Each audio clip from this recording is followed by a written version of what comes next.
Welcome. Hi, I'm Mikki, and this is Mikkipedia, where I sit down and chat to doctors, professors, athletes, practitioners, and experts in their fields related to health, nutrition, fitness, and well-being. And I'm delighted that you're here. Hey everyone, it's Mikki here. You're listening to Mikkipedia, and this week on the podcast, I speak to Dr. Grant Tinsley about the accuracy of body composition measurements.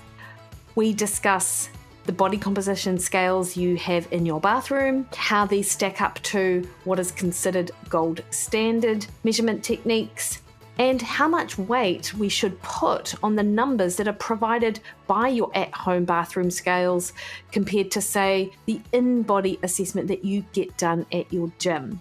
And we also discuss protocols for ensuring better reliability of the numbers that you are getting and how these will reflect your overall body composition progress. We then discuss another area that Grant is heavily involved in, which is intermittent fasting for active populations, including both men and women.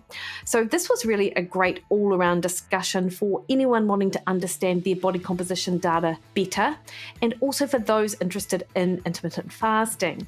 So for those unfamiliar with Grant, he is an associate professor at Texas Tech University, the director of the Energy Balance and Body Composition Laboratory, and is a certified strength and conditioning specialist and certified sports nutritionist.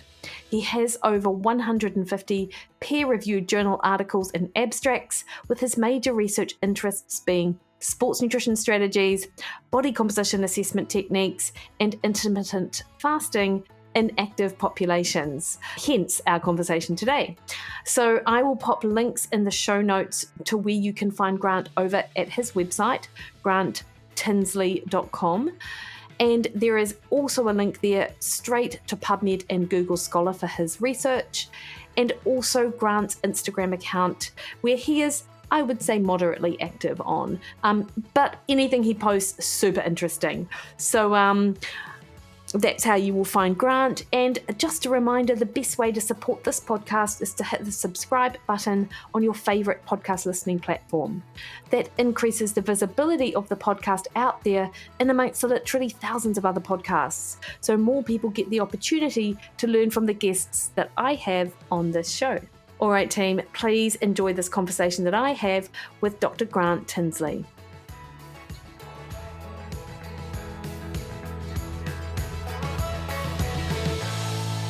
Grant, thank you so much for taking the time with me this morning. In fact, I am in Christchurch about to go and watch some bodybuilding show tomorrow, of which our mutual friend Eric Helms is beginning it's his first of about 48 shows he's doing in about 8 weeks. Yes, that's very exciting. I didn't realize you would get to be there in person, and I'm sure that will be a great way for him to kick off his competitive season. Totally. And of course, I saw you both together on, I believe, your feed, and I was like, mutual friends. So I knew that this would be a great conversation to have about your interest in intermittent fasting, which is very unrelated to that topic, but body composition techniques and all things sort of health and fitness, which is really cool. So Grant, can we start with just getting a little bit of your background? How did you get interested in diet, intermittent fasting, and things are related to body composition? Was it sort of through your own interest in sport, or was it sort of the other way around? You started learning about it and then you started working in that space? Yeah, I think it was honestly some of both. So I was involved in sports growing up, always enjoyed watching sports. My dad was very into sports. My mom was to some extent. She wasn't as big of a fan, but was a swimmer herself from back in the day and water polo player. So I had this interest in that. In terms of more, say, fitness specifically, when I was 11 or 12, I began to develop an interest in nutrition and lifting weights, just because of kind of an increased awareness of, how it could change my athletic performance or my physique or so on. So I had an interest in that that kind of continued to develop throughout my adolescence. And I've always been a nerd. I love school. I love every subject in school, but science was a favorite of mine. So when I went off to university, I was studying physiology, just because I loved the human body and wanted to learn more about it. And then I added a degree in nutritional sciences as well. So I was learning a lot about the human body, about nutrition. And then I was also learning from a lot of other people, say in the gym. I had never been in a situation where I had lifted weights for sports or had much guidance in terms of sports nutrition and kind of structured exercise. Even though I exercised, I didn't truly know what I was doing in terms of programming. So it was kind of this interesting combination of learning more about the practice and seeing what other people have been exposed to, as well as learning about the body and nutrition. So that kind of continued on through my educational journey. So I studied, as mentioned, physiology and nutrition in my undergraduate work. And then I went on to study biomedical sciences in my master's program. And that certainly gave me a greater appreciation for the human body because it involved a lot of cadaver dissection. So I spent a lot of time with anatomy and physiology. And then in my doctoral program is where I truly had my first, formal training in exercise because I studied kinesiology and exercise nutrition. So throughout all this formal education and some additional certifications in sports nutrition and strength and conditioning, there were kind of these parallel paths being walked with the formal academic side and then my own kind of personal interest in applying some of this information. So in terms of intermittent fasting specifically, my first doctoral advisor at Baylor University, who's named Paul LeBounty, he's a good friend. He had been the first author on a position statement on meal frequency that was written for the International Society of Sports Nutrition. So I had seen this, and this was an area I was somewhat interested in. I was also interested in this kind of unique doctoral program that really combined nutrition and exercise because I hadn't seen too many of those. So I went to study with him and kind of came in at a time where there was sort of a shift from this idea that a very high meal frequency was needed in all settings, whether it was athletic performance, weight maintenance, health. There was sort of this prevailing view that you needed to eat frequent small meals throughout the day. In the position statement, some of the conclusions were related to evidence not necessarily supporting that it was a little bit equivocal or there weren't clear benefits of these higher meal frequencies. So that's sort of when I came in. And so he and I had lots of discussions about the other end of the spectrum. So if we saw that, a very high meal frequency may not be necessary in many cases, at what point does meal frequency matter? If you go low enough, do you get to a point where you're compromising adaptations to exercise or seeing adverse effects? So that's sort of the background of when I arrived there and began conducting some work in this area. And that's just continued on over the last decade or so. Yeah. And Grant, like I understand you consult to companies. Do you also do individual sort of consults and things like that? I don't typically. For sort of family and friends, I will, but that's not really part of the business. Most of that consulting is more statistical analysis or help with kind of sports nutrition products, things in that realm. Yeah, okay. Because I always wonder with people sort of in your position, you're very heavily involved in the research aspect and what the literature says. But of course, and you'll see this regardless of whether you consult with people or not, like there'll be the anecdotal stories of friends and family. And so you'll be reading something and other things will be happening over in this sort of like I suppose there's other evidence, but it's not necessarily sort of research-based. Do you see much of that with some of your work or not so much? I do. I think, I do think, when you're in this area, many people are interested in sharing their own kind of personal anecdotes or questions and have some interesting views. Sometimes I take a, middle of the road approach. There are many individuals where they've found some type of nutrition or exercise paradigm that works for them. It's helping them move towards their goals. And I'm happy for them. Even if, what I'm hearing them say isn't always entirely consistent with, how I view the literature. I know, there's a little bit of an art to it, the literature informing our recommendations, but then, tailoring that in the individual setting. So in terms of my work, I stay sort of more on the research and evidence-based side, but in terms of the individual application, I try to be relatively accepting of different viewpoints there. Yeah, I really like that. It's like the art and science of nutrition. Yes. So with intermittent fasting, lots of different sort of thoughts around the effectiveness and why it's effective. But can we start as well with your definition of intermittent fasting? So what are we actually talking about, Grant? Yeah, that's a great question. And I will try to give a short answer, but first I'll preface it by saying that it's not a short answer. My own definition has evolved, and you'll certainly see this used differently, not only in kind of the general online fitness community, but in the scientific literature. So this has been, and this is probably true in other areas where there's sort of inconsistent terminology that has to be refined over time. But I was actually privileged to be part of this large international consensus project that's been going on for a couple of years, and we're about to submit the paper for this study. It involved about 40 international experts on fasting, and we went through 5 different rounds of surveys as well as some additional kind of online discussions to refine kind of our usage of all these different terms related to fasting. So this included defining all these different variants of fasting, trying to come to a consensus, and we're ultimately going to put forth this paper as a recommendation for consistent terminology, so that if someone is looking at a say research study about fasting and they're using this term and kind of referencing this framework we provided, we have this consistent definition where we know what we're actually talking about.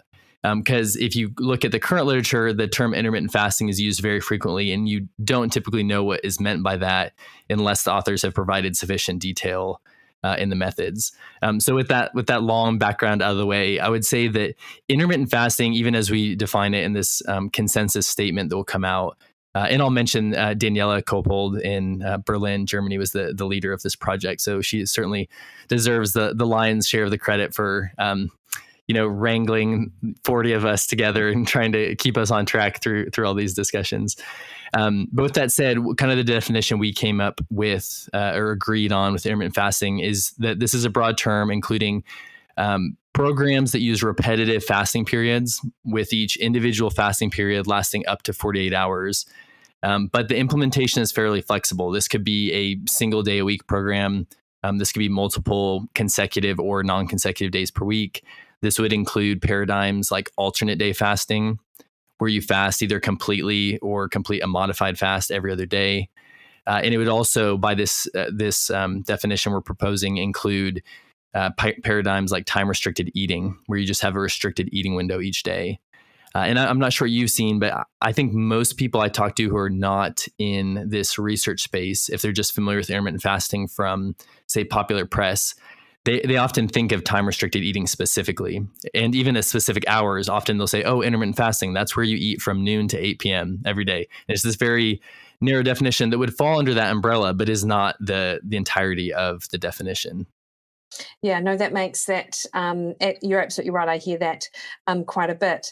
And the fasting mimicking approach is interesting. And I'm well familiar with it, but people get confused because they're like, well, how can you be eating but you're fasting? So can we sort of talk about the physiological changes that occur during intermittent fasting and how modified fasts also sort of fall into this realm? Yeah, that's a great question. So a few components there. First, just for the listeners, when I say modified fasting, it means, a period where there's a substantial energy restriction, but some energy intake is allowed. By a very strict definition of fasting, this would not be fasting. And many people take this stance, and I don't blame them for it, that modified fasting might not be fasting because you're eating something. But typically, as it's employed, if there's a modified fasting day, this might equate to someone eating about 25% of their weight maintenance calories. So very low calorie, lower than you would want someone to go if they were employing the same degree of energy restriction every day. This is often applied as a single meal. The origin of this came through, I won't go too far into the weeds here, but some of the early alternate day fasting research. One, it's relatively difficult. Alternate day fasting would be you eat on Monday, you don't eat on Tuesday, you eat on Wednesday, you don't eat on Thursday. So an entire calendar days where you're not eating from the time you get up to the time you go to bed. Yeah. That's a substantial challenge. And some of these early studies also showed more lean mass loss than we would like to see in a weight loss scenario. So both for the compliance side and also for lean mass preservation, that form of fasting, alternate day fasting, morphed into alternate day fasting, where instead of a complete day of fasting, you would mostly fast, but you'd have one moderate sized meal that would contain about 25% of your weight maintenance calories. So in one sense, you're definitely still achieving a large energy deficit, even if you have these modified fasting days. So those types of paradigms, including modified fasting, are more so targeting that energy deficit you're achieving rather than staying for a prolonged time in the sort of physiological state of fasting, which we can talk about. The fasting mimicking diet, which you mentioned, is interesting because it's relatively low calorie, not quite as low calorie as 25% of your energy needs, but it's low calorie, and there are the ideas that you're consuming certain foods that will sort of minimize your absorptive response, sort of minimize your body thinking that you're no longer fasted.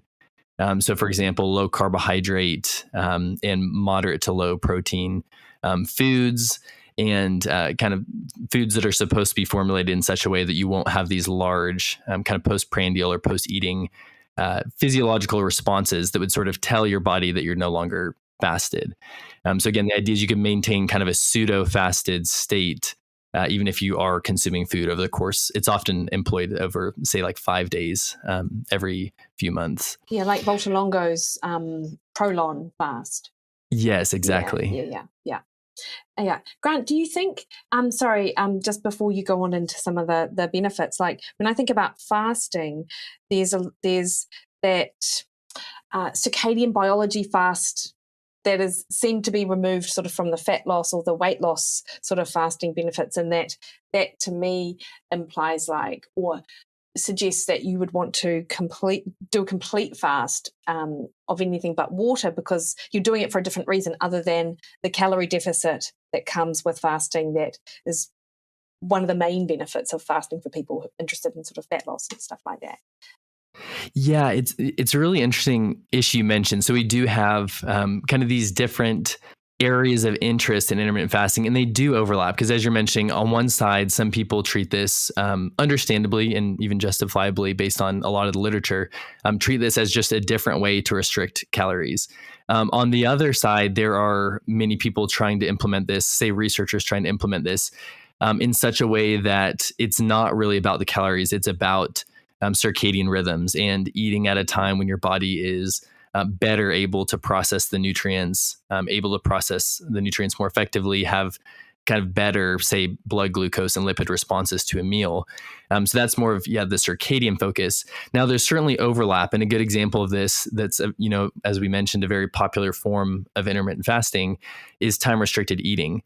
So there will be some settings where time-restricted eating might be employed to, say, minimize nighttime eating or shift more of the energy intake earlier in the day, sort of for these chronobiology or chrononutrition reasons. But depending on the person's diet prior to starting this program, it may also cause energy restriction. So there are a number of studies where there might be health benefits that are seen, and it's not entirely clear if this is solely because of an energy deficit or if there is this kind of chronobiology benefit. And there have been a few studies that have tried to tease this out.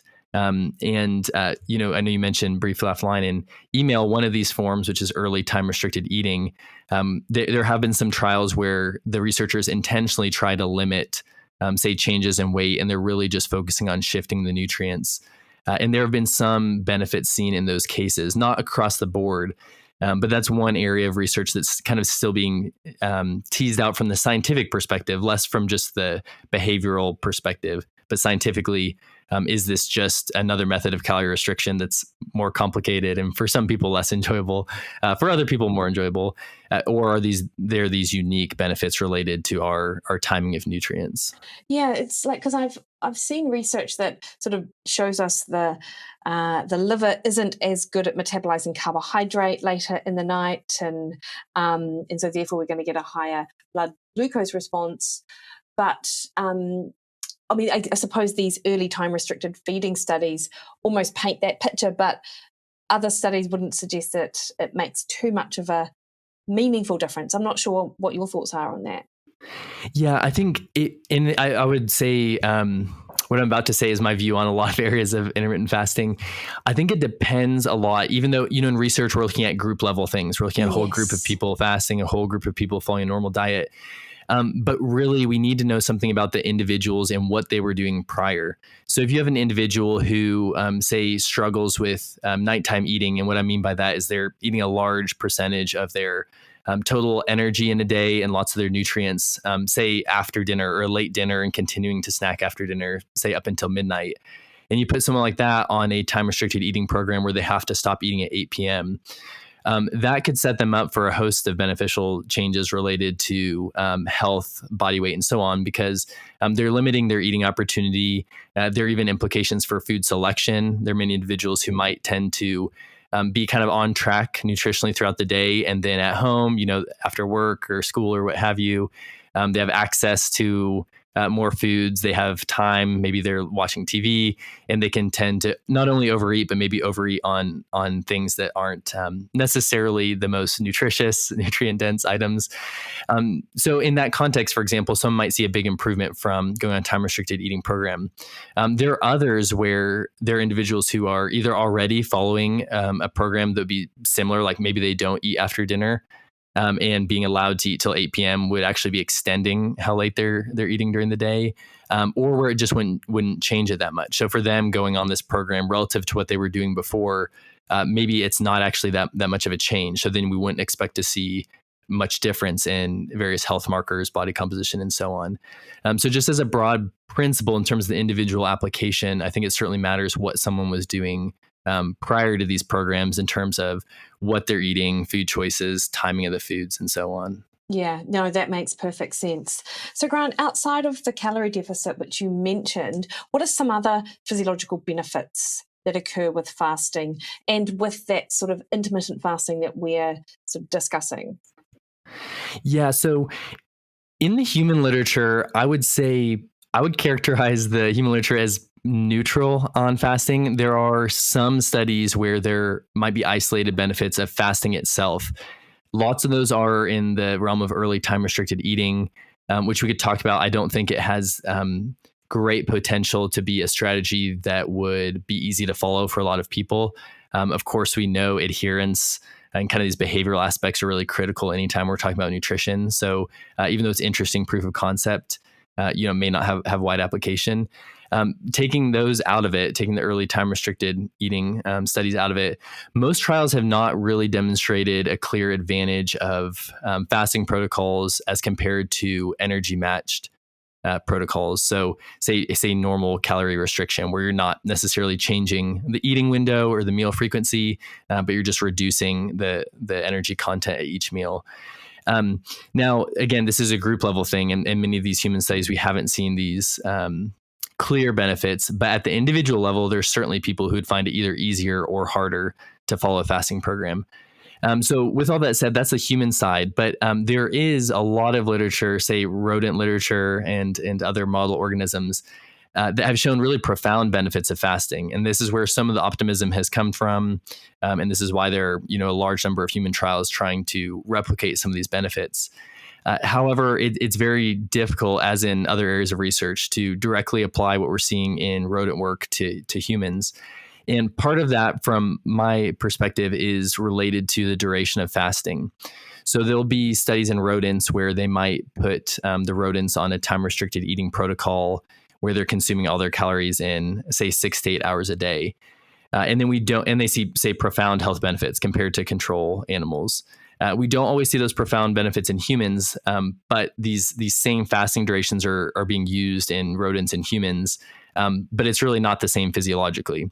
So an overnight fast or 16-hour fast in a rodent would be like several days of fasting in a human based on the differences in our metabolism.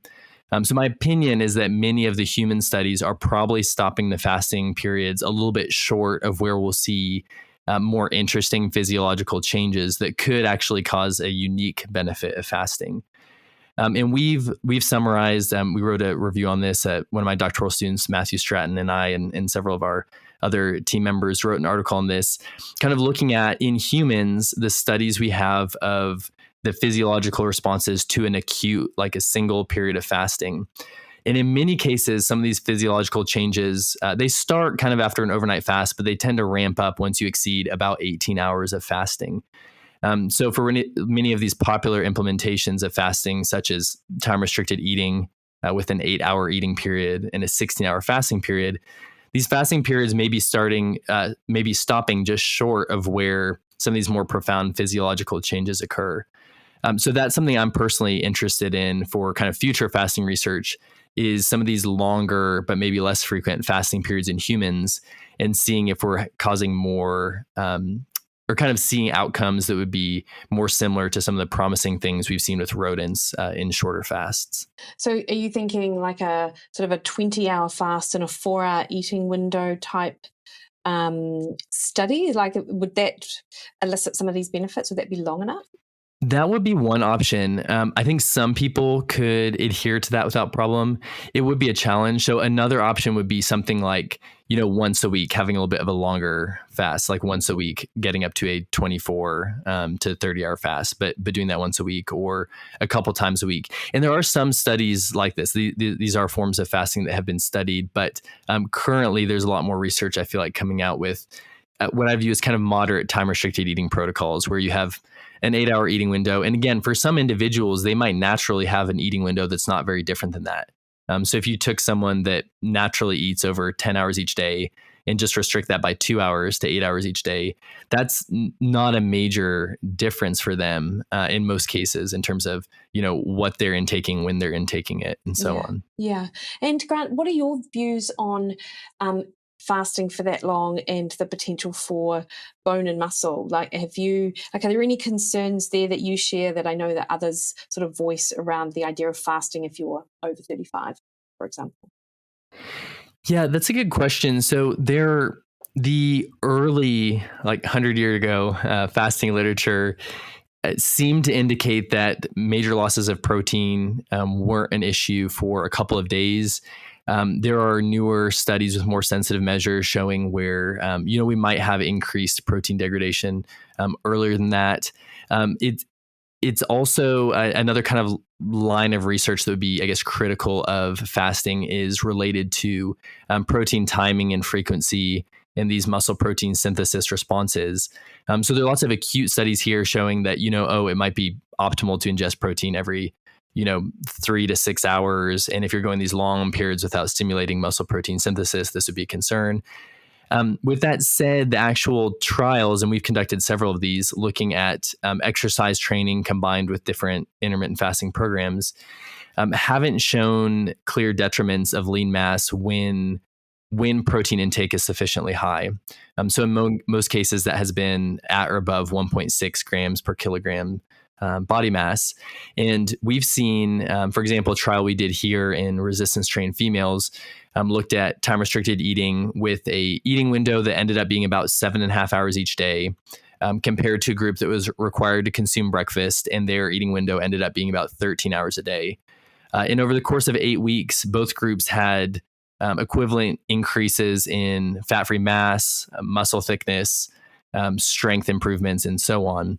So in some of these applied studies, at least in the short term, this was an 8-week study, we don't see a limitation on lean mass being gained in this case, and in other studies, lean mass being maintained.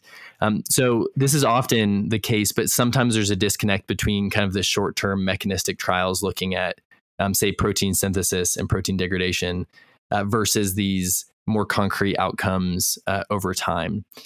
So those are just a few thoughts related to that. I think, I'm a huge proponent of exercise, of course. So exercise would go a long way in any weight loss scenario. Exercise, and maybe resistance exercise in particular, would go a long way towards maintaining skeletal muscle mass specifically during an energy deficit. So I'd certainly recommend that for anyone. And I think that would go, that paired with sufficient protein intake and not too extreme of an energy deficit, all those together would be a good scenario for at least maintaining skeletal muscle. Yeah, no, that's great, Grant. And I definitely want to get back to chatting about your study with the resistance trained females.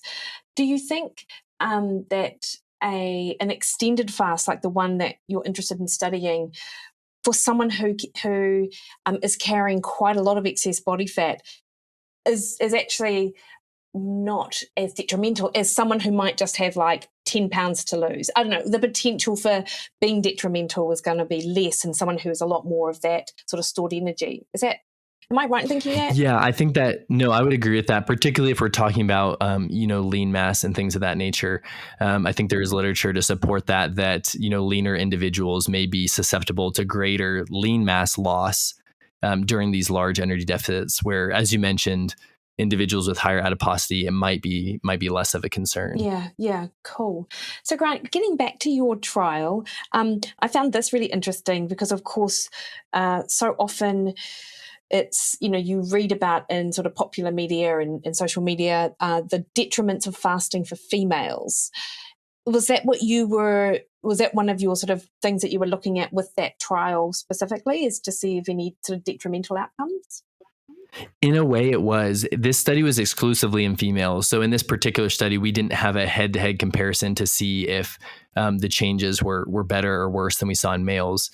But as mentioned, I would say it was a positive result in terms of time-restricted eating being a viable strategy, even in the context of trying to increase lean mass. But you're right. It is very common to see, intermittent fasting is okay for males, but not for females. And sometimes, in popular press, it's not clear where the origin of this is, but there were some early trials, I don't know, probably 15 to 20 years ago, with a form of fasting called 5-2, which would essentially be 2 days a week of either complete or modified fasting. There were a couple trials that showed potential sex differences in maybe some less favorable, I believe it was blood glucose responses in females as compared to males. So I think that for people who are looking at literature, sometimes they point back to those trials.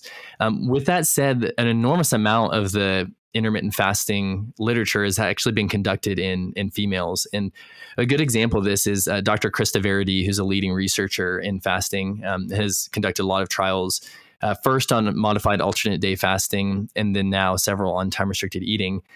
Where she recruits from, they typically have the vast majority of their participants being female. And in a number of studies, they've shown good health benefits, body composition benefits, and so on of intermittent fasting protocols.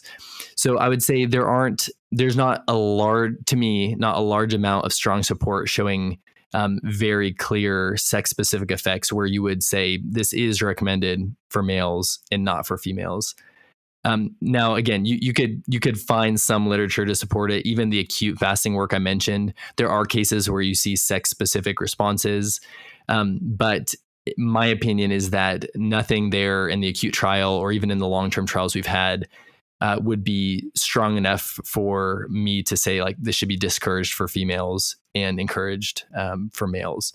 With the normal caveats that certainly at the individual basis and talking about unique physiological states like pregnancy, breastfeeding, other health considerations, a number of things that would certainly contraindicate fasting.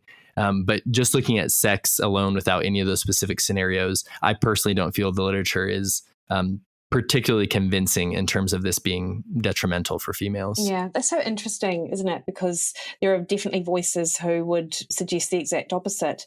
And I also wonder what population they're talking to as well. Like if you're talking to an already lean female who is trying to fast and train and unable to meet a sort of sufficient calories to support that, then that's never going to go well. But I don't think that'll go well regardless of whether you're male or female. I don't think that's sex specific either. I'm not sure. Yeah, that's a great point. In many of the trials I mentioned, when I said there have been many in females, many of those admittedly were weight loss trials. So there were individuals who had overweight or obesity. And as you were, rightly pointing out a moment ago, might be individuals who be, set up to have better responses or less of these concerns. Certainly, as you're mentioning in active females, and particularly an area I'm interested in, there's been a little bit of research in this, but not a lot. Would relate to like disordered eating behaviors. And I'm sure in some individuals, there'd be the possibility of exacerbating some, eating behaviors that would be detrimental. The group level data I've seen has not supported intermittent fasting being a cause of disordered eating or being associated with kind of adverse outcomes in kind of like questionnaires. But again, I'm sure at the individual level, for some individuals, it may exacerbate, whether it's kind of binge eating tendencies or extreme restriction methods and so on. So like any program, I think the individualization and application would certainly be important here. Yeah, for sure. And Grant, did your study, was it looking at weight loss as well? And were your participants in a calorie deficit, or were they sort of on maintenance calories throughout? Yes. So they were very near maintenance calories. Looking at body mass in the time restricted eating groups, it stayed like completely stable with a little bit of fat-free mass gain and fat mass loss. Our original intention was a very slight calorie deficit, I believe 250 kcals per day. What we saw, which is not a surprise, even when we provided food scales and taught people how to weigh their food and so on, most of the diet records were coming back with greater energy restriction than that. We know there are major challenges with monitoring energy intake in free living settings. So we were seeing weight remaining stable, but people were reporting energy intake that relative to their resting metabolism and activity, which we had measured, appeared to be lower than the deficit we wanted. So it's one of those things where you design the study on paper and you think, okay, this is what we'll do. We'll employ this calorie deficit, but then you hit some wrinkles where it appears they have this greater calorie deficit, even though they're remaining weight stable. So it ended up being where we weren't particularly tinkering with the energy intake. We were limiting the eating windows. We were providing supplemental protein. But in the end, it came out where, again, body mass was very, very steady, did not change. But we did see this increase in fat-free mass and slight decrease in fat mass. Yeah, nice. And Grant, one of my questions was sort of, do you think that we've learned or we need to know about intermittent fasting? But of course, you have mentioned just before that you're wanting to do some of these sort of extended fasts as trials to sort of investigate what happens there. Is there anything else that you're excited to investigate in this area? Yeah. So as a researcher and someone whose job is research, I'll never say that we know everything we need to know on any topic, because I don't want to be out of a job. But so the prolonged fasting, I say I have an interest in it. I will say these studies are very hard to conduct. So this is why we are very interested in fasting. We do these trials periodically, but our lab has several other lines of research. It's very challenging to do these studies in real life. So I have no immediate plans to do these longer term fasting studies. I hope someone will do them. It might end up being me. It might not. But yeah, I think a continued area that needs to be refined is sort of considering how we're setting up studies. There's sort of different paradigms here. One, and we've sort of alluded to both of these. One is the scientific side. And the scientific side, to me, there's still remaining questions on, are there unique benefits of fasting itself on health in humans, beyond energy restriction, beyond those simple factors? Can we control for those and actually see a meaningful health benefit in humans? Now, that takes a lot of control, typically ideally be done in a laboratory environment, even inpatient, providing all the foods, very expensive, very complicated studies, but they would answer an important scientific question. On the other end of the spectrum, we have more generalizable studies we can conduct that would apply more immediately to the general population. And these would be focused on behavioral aspects. For example, if we give individuals who might, need to lose some weight, if we give them simple instructions such as eat all of your calories between noon and 6 p.m. each day, is that a sufficient behavioral strategy to cause, say, energy restriction, weight loss, associated health benefits, and so on? Or in athletes, is this a strategy that would allow for maintenance of lean mass and performance at a slightly lower body mass? Some of those questions that are more, again, behavioral in nature, or just implementing a simple program. So to me, there's some research that's targeted both of those sides, and I think those both need to continue to advance. I think the purposes of those studies need to be clear. Sometimes people try to kind of split the difference and do both studies at once. And as I've mentioned, it's very difficult to be confident about things like energy intake in free living humans, where people are out and about living their lives. So I do think there's a lot of potential. My interest primarily is in active individuals. So, we've done several trials with resistance training individuals. Several with endurance training individuals have been conducted as well. But I certainly think there's more information we could gain about whether or not this would ever be a beneficial strategy. And if so, kind of in which context this might be beneficial. So last area I'll mention there is, as I've sort of said, more in the broad, say, weight loss, health improvement realm. We've seen a lot of studies where there was not a clear group level benefit of intermittent fasting protocols. However, I think that in existing data sets might be able to be used for this, but some of this will have to be new trials. I think an area we can prove is looking at what factors might predispose someone for success on one of these programs. It could be related to their eating patterns prior to the study, could be related to kind of subjective or psychological factors. If we could identify these through questionnaires or say physiological responses to an acute fast, if we could identify some of these features that might indicate someone's more likely to find success on one of these programs, that might be useful in terms of the application, say in a weight loss clinic, and they're counseling someone through what method of energy restriction might be useful for them. So I could go on, but those are just a few thoughts, areas that I think we can continue to research and get some interesting answers. Yeah, no, I completely agree. And particularly the looking at that individual response is so important, because we are individuals and not like averages, as I know lots of people like to say, and I like to say as well. Yes. Grant, before we move on, as you know, I've got a whole list of questions on body composition, but I actually will just focus on one, which I get questions on a lot. Can I just ask you about your endurance trials? Like, any surprising findings from some of your endurance and intermittent fasting trials, or things you weren't expecting, or major take homes? Because I have quite a lot of endurance athletes would listen to my podcast and be interested. Yeah, so I've only been directly involved in one of these, but I'm aware of several others. In general, most of these trials have utilized 8-hour time-restricted eating, so consuming all calories in 8 hours per day. The one trial I was involved in, the data collection occurred in Italy in the lab of my good friends and collaborators, Antonio Paoli and Tatiana Moro. And the kind of interesting finding from that, and this would be consistent across these other trials as well, is that that 8-hour time restricted eating was sufficient to produce a small energy deficit and corresponding weight loss. In the trial in cyclists, this was the one conducted in Italy, there was an increase in relative peak power output. So essentially, peak power is maintained at a lower body mass. So peak power relative to body mass improved, but absolute performance did not change with time-restricted eating versus a controlled diet.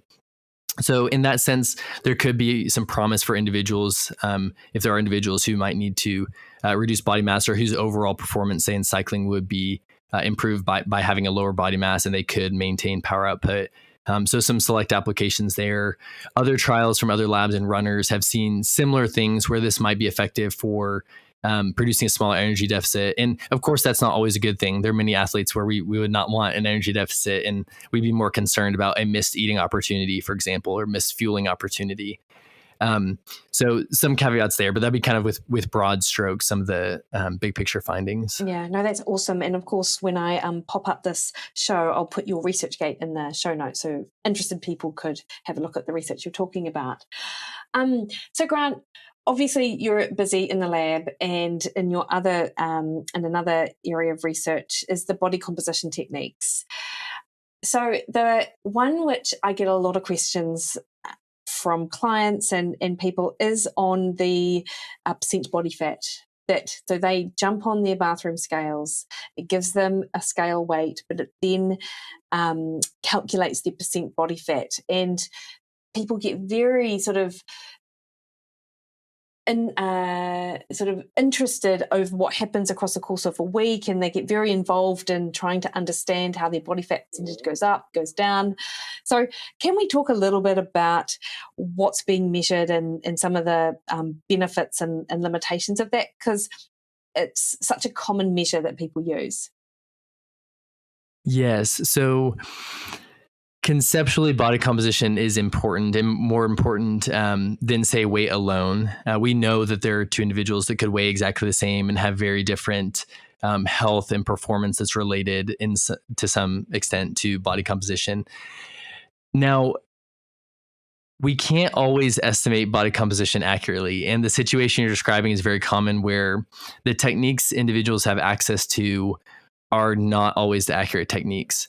These at-home body fat scales typically use a technology called bioelectrical impedance analysis. So they have these little, typically silver electrodes on the scale. You'll step onto the scale. While the assessment is being conducted, a small imperceptible electrical current is passed into the body and then received back at the electrodes.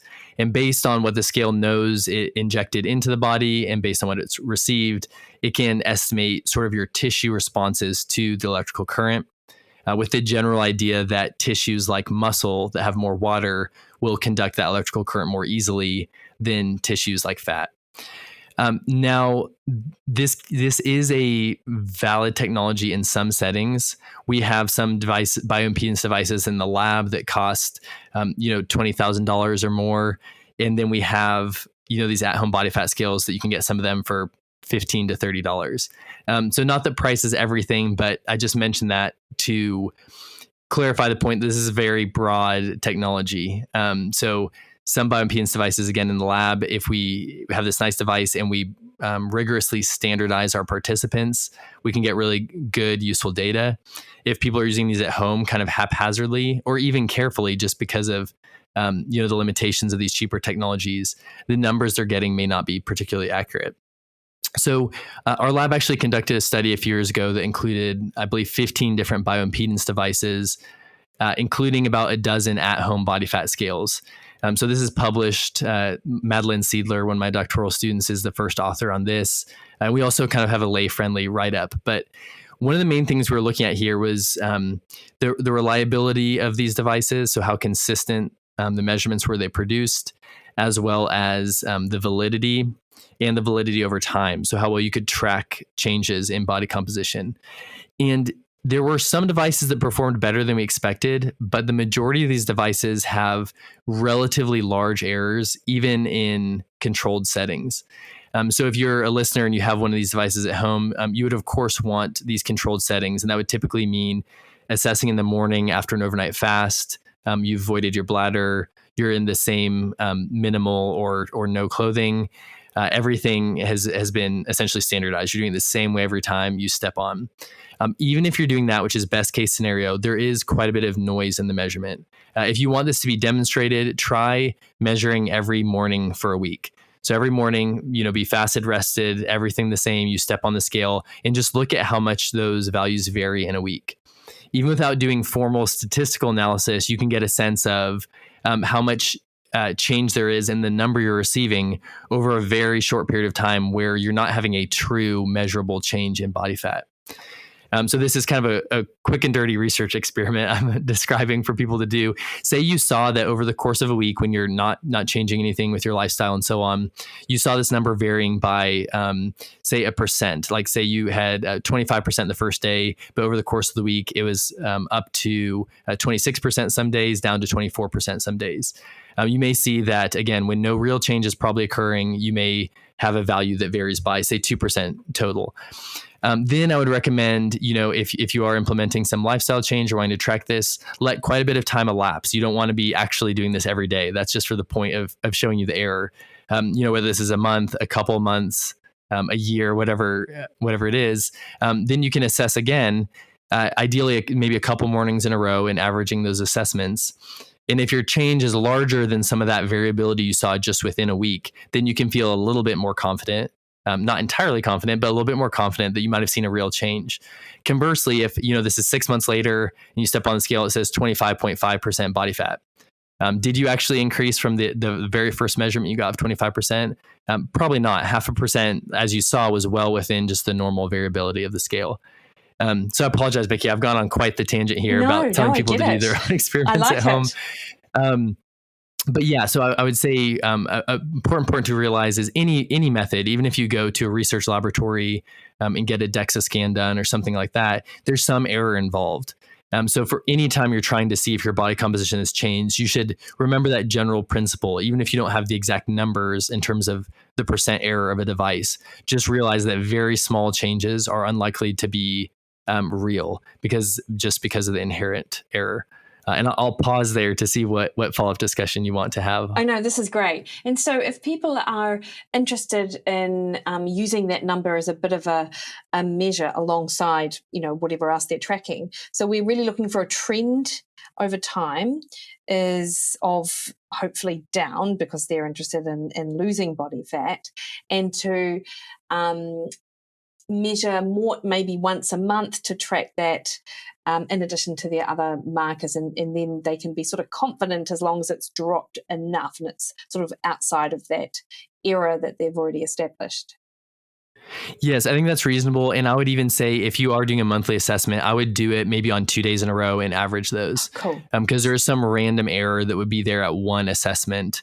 That if you average 2, it helps reduce some of that random error. Yeah. So even if you're tracking every month or every 2 months, I would do it a couple mornings in a row under the same standardized conditions, and then average those 2 values to have the one value that you'll actually use and interpret. So that's another way you can help reduce a little bit of the noise of some of these consumer devices. And then I'd certainly recommend not only interpreting the body fat percentage. So I would take, body mass as well. It's not perfect, but it is informative. So body mass, maybe something simple like circumference measurements, a waist circumference, hip circumference, depending on what type of training someone's doing and what their goals are. Limb circumferences, say upper arm and thigh, could be relevant, say to someone trying to gain muscle, for example. Those would be other assessments you could take, and then you could form kind of a collective picture. So if you had a scenario where, over a 2-month period of time, someone saw that their body fat percentage went up, but their body mass is lower, their waist circumference is lower, say visually they feel like their clothes are fitting better. There might be multiple points where they think, I think I've actually, lost some body fat. So I'm not going to put too much weight in this kind of strange bioimpedance result. So I would not get into the scenario where for one of these at-home body fat scales where it's the only metric you're looking at. Just because, again, even under the best case of standardization, averaging a couple of measurements, all these things, there's still enough error that you should be eternally a little bit skeptical of the results you're seeing. Yeah, that's great. And what about for people who use in-body comes to mind, like the local gym does body scans and they might do them once every 6 months, and it's more than just stepping on a scale. You're holding you've got a hand hold one as well. In fact, I used to have just a handhold one in the clinic. Are they more reliable because you've got more sort of touch points with that machine, or not really? If everything else was equal, then yes. So these normal at-home body fat scales you step on, it is creating kind of electrical circuit through your body that's primarily running through your legs. So my confidence that these electrical currents are going all the way out to your arms and back down to just these contact electrodes on your feet is very low. So what you're describing is true, that if you have electrodes on your hands and feet, there is more of the body that's being seen, so to speak, by the electrical currents. InBody has some nice devices. They actually now have a kind of high-end consumer grade device. It's about $350. So expensive, but not thousands or tens of thousands of dollars like the ones that might be at gyms. If you do have access to a nicer piece of equipment, say at a gym, the main thing you'd want to be certain of is that you've standardized appropriately. So ideally you go first thing in the morning. This is before you've worked out. Again, you've voided your bladder. You've done all the things that I just recommended doing at home. Because we've done studies on the InBody 770, which is a nice device, and often, the one that might be at gyms and so on. And we've seen things that as simple as drinking water, just like a bottle of water, can pretty dramatically affect your estimates, and not always in the way you think. So in this one trial we did, we brought individuals in. They were fasted, rested, followed all these protocols we had prescribed. We assessed them on the InBody, and then in one condition, they did nothing. They just rested in our lab, and we continued to assess them every about 10 minutes for an hour. And in the other condition, they consumed water that would be 1 or 2 bottles of water is relative to body mass. And what we saw is because the InBody device has a scale integrated, it immediately detected the increase in body mass from drinking water, but it didn't actually change the bioelectrical currents, what was detected. So what that meant is there was an automatic increase in fat mass. So we saw I think it was around 1.5% on average increase in body fat percentage just from someone drinking water, because it had increased their weight, but it was not yet detectable to the currents. So something as simple to that, like how much water you drank on your way to the gym to be assessed, could influence your results.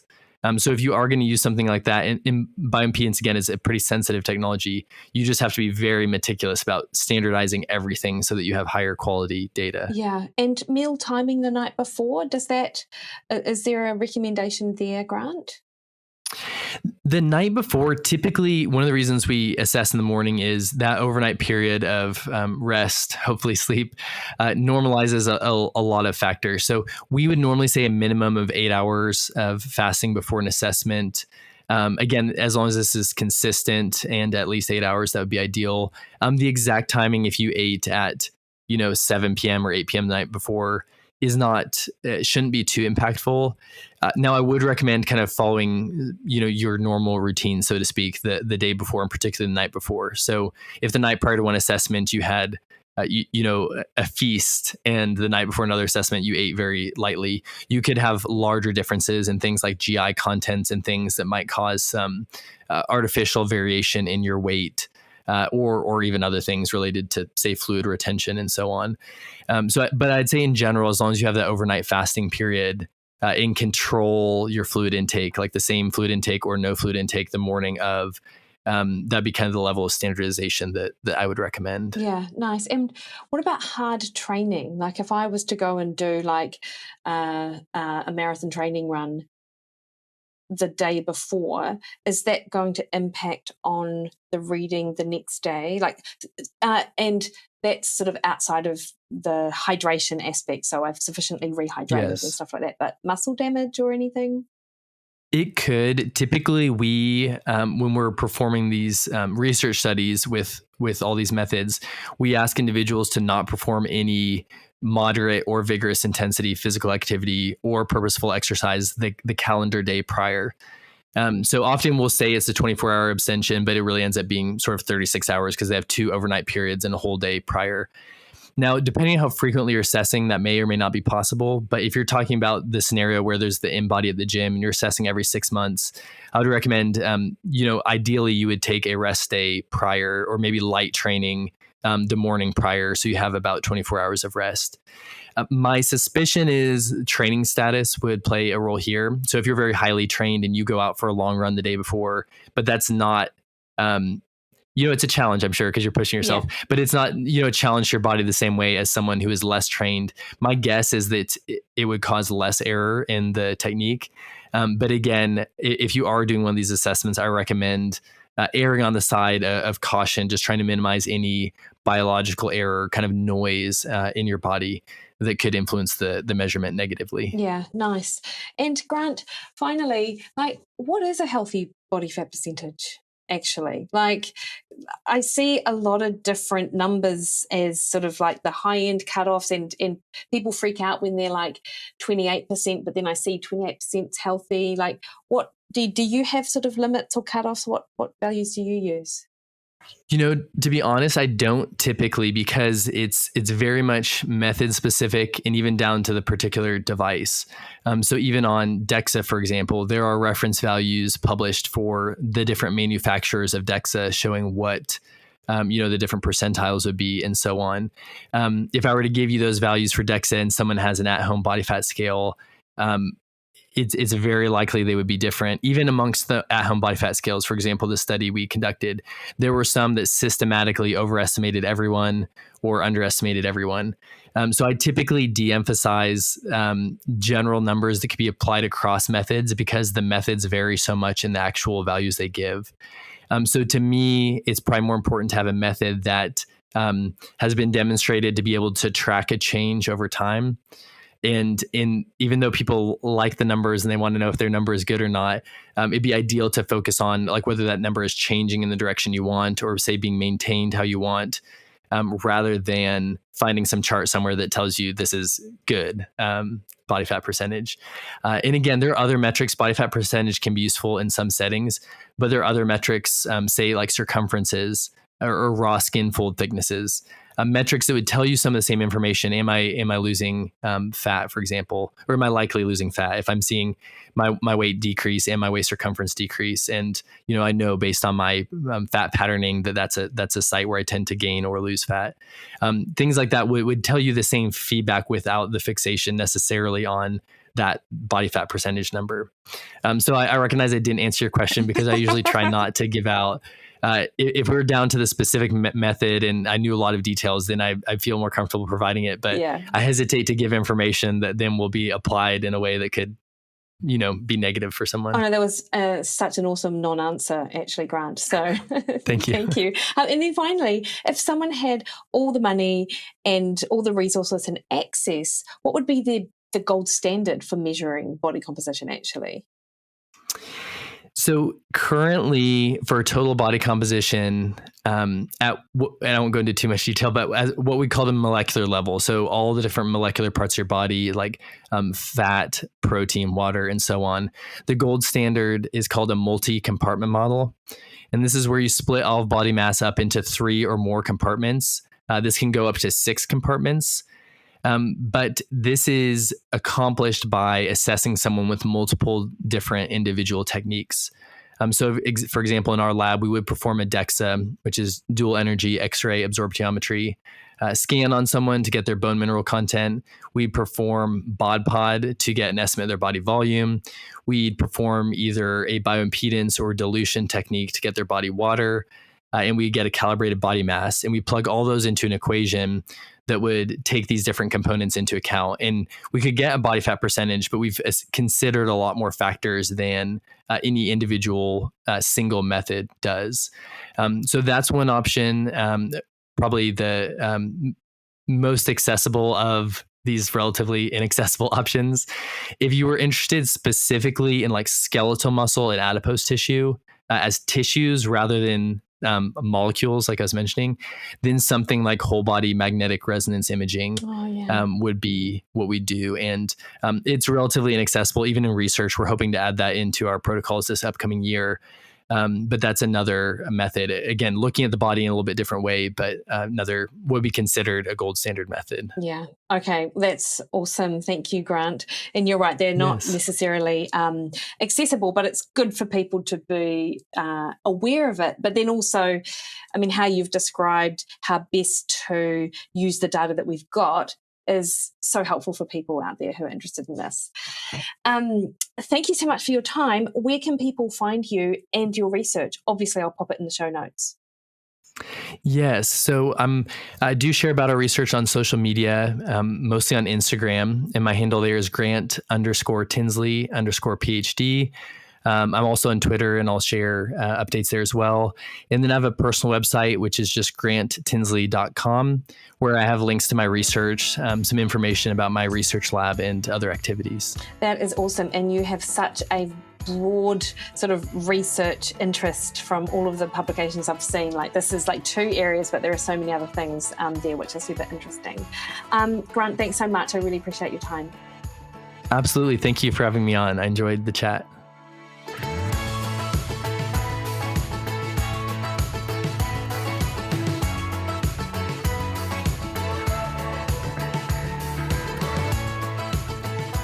Alrighty then, hopefully this just betters your understanding of the importance you might place on your bathroom scales and what they tell you, but also, where you could go to get better body composition measurements and ones which are more reliable potentially than what you have on your bathroom scales. Next week, we have my mate and your mate, obviously, Dr. Cliff Harvey, back on the show. We discuss functional testing, which is something we've sort of talked around but not really devoted an episode to.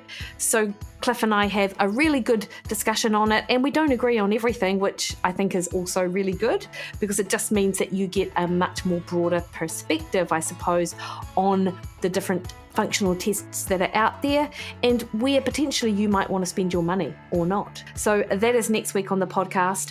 I will also just like to highlight that it's Black Friday this weekend, and as per last year, I will be running a Black Friday sale. So keep an eye out on that. In the meantime, catch me over on Instagram, Twitter, and Threads at Mikki Williden, on Facebook at Mikki Williden Nutrition, and also at my website, mikkiwilliden.com.